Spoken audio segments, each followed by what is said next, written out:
What's going on, guys? Welcome back to another video. One of these days I'll quit buying new kayaks, but you know, now's not the time for that. So I figured I'd give you a run through of my 2024 tournament setup. I've had it for probably 6 months, but I finally got it set up exactly the way I want it, and finally getting time to do this video. So it is a Nucanoe Unlimited. The kayak itself is 12 foot 6 inches long. The whole weight is 84 pounds on it. It is 41 inches wide, so it's incredibly stable. But this is just it bare bones. I'm going to show you guys how I have it set up. But this kayak has, it's called the Unlimited because you have unlimited options, but has insane amounts of track space. The huge wide open deck. You know, I'm a big guy, but this thing's so stable and has so much room I can walk around it. Now you've got to purchase this separately, but this is a dry pod. You know, I keep the essentials, some toilet paper, I keep my graphs in there, and stuff like that, and my battery box. But it's a pretty sweet setup. I really like it a lot. But I will get it set up and show you how I have it rigged and tell you what I like and dislike about it.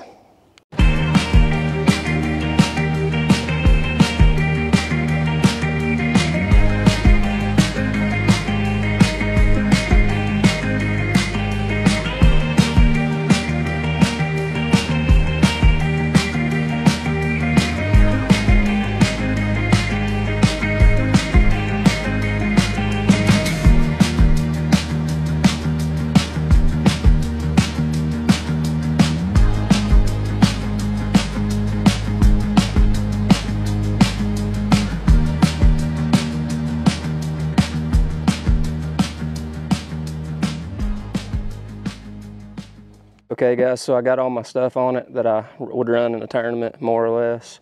So I'm gonna start out, I've got the motorguide Xi3 on the front. It's a 55-pound thrust trolling motor. It's got spot lock. It's sweet, it's a super nice setup, and it pushes this thing about 4.5 miles an hour, 5 on a good day.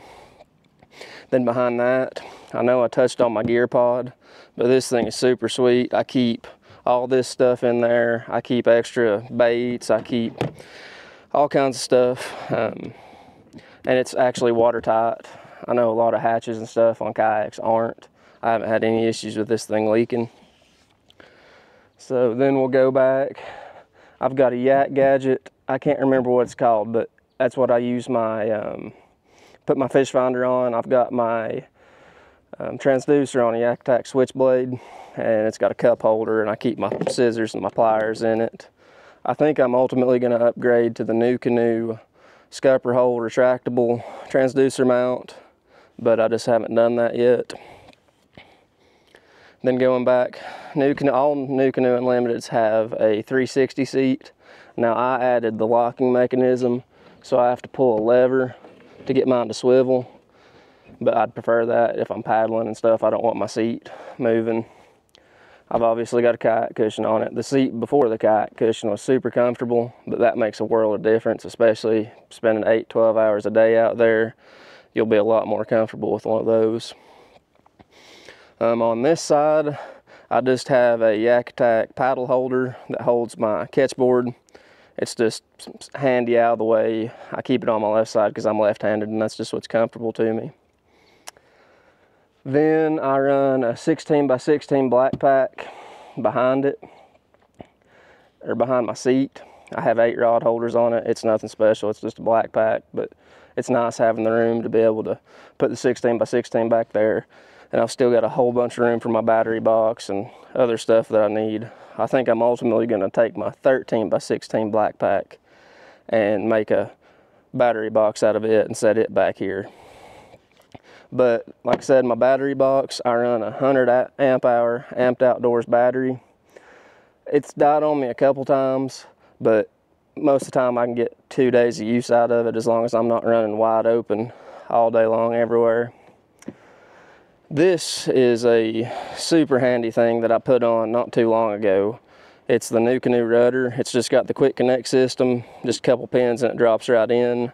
But instead of using the foot steering or anything for it, I decided to just drill a hole in the bottom of it and put a pin, and I just use it as a skeg, because that's one of the disadvantages of this boat, is it doesn't have a whole lot of tail to it. So especially on a windy day, or if you're running a motor, the back end will want to outrun you. So this rudder really helps with that. The pros of this boat, I really like the stability. I really love the wide open deck. Like I said, I'm 6'2", 225, and I have no issues whatsoever walking around the deck of it like it's a bass boat. The width of it's nice. The way the catchboard sits in it is super nice, coming from a smaller pedal drive where you're struggling to put your catchboard in. I really like that a lot. Another pro is literally from the back of the boat to the front of the boat is gear tracks. So it really does, you're unlimited in what you can do with it.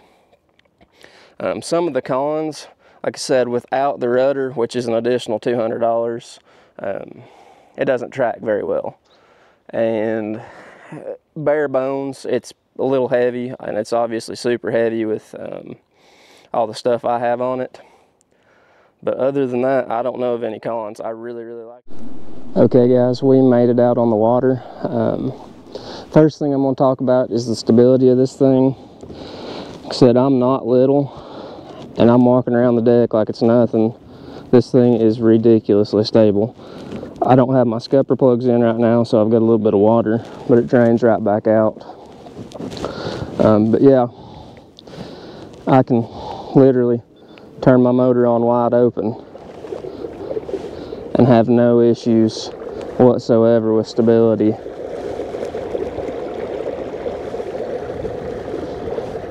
Like I said, it gets me up to about 4.5, 5 miles an hour. I love having the Xi3 on the front. It makes all the difference in the world. But like I was talking about, my rudder, it's just a drop down system. I've just got a carabiner right there that hooks in under my seat, and I drop it and my rudder's set up. But just to show you, this is a pretty windy day. I don't know if you can tell by the chop on the water, but my fish finder's set up. I'm not even going to turn it on, but it's set up. My transducer's hanging down. One super nice thing about this kayak is the height of the seat. Like most kayaks, it's really hard to get to the point of getting stood up. Well, right here, no issues whatsoever. Super stable. Plenty of room. So I usually bring 8 rods with me. I can bring up to 10 or 12 and just lay them along the sides, just because I don't have room on my black pack for the storage of the rods. But as far as being out on the water, I don't see any cons to this boat. Not that I've found yet, other than before I put the rudder on, that back end would spin around really bad. but the stability, I can't hit on it enough. I was super worried. I wanted something that, you know, I can stand up and fish a jerkbait in, stand up and frog fish in, and set the hook and feel safe. Well, I've been on Gunnersville in this thing and set the hook as hard as I can with frog and never had any worries about it whatsoever. Like I was talking about, just a little bit of extra storage right there and right there on both sides. I know I hit on the ease of wiring, but these plates right here, they come off, and there's a panel behind there you can drill into, and then you've got a gasket on the back side of those plates. That makes wiring super easy. You know, you've got your hatch in the back behind my battery box for hull access. But there again, like I was talking about, here's the insane amount of track. It goes from back there all the way up to the front. I've got one in the center right here. I've got track on my dry pod, additional tracks right here and right there. If you did decide to do a stern mounted motor, they've got a pulley system right here and a cleat. That way you can just run it just like that. But as far as on the water, I mean, I've got a pretty simple setup. I was doing some editing and realized that I never filmed an outro for this walkthrough video, but I hope you guys really enjoyed this video. I tried to be super informative. If anybody's on the fence about getting an Unlimited, I would 100% recommend it. I'm going to have my buddy's Bonafide P127 walkthrough video up after this one, and I'm going to hit some points comparing it to my Unlimited and which one I like better personally, and just some pros and cons of it too. And I should have some more tournament footage coming up. I'm way behind on editing because we moved, and then I had to get a new editing computer set up, and of course working, and I've just gotten way behind, but I'm really excited to be able to start cranking out some more videos for you guys. Thanks for watching.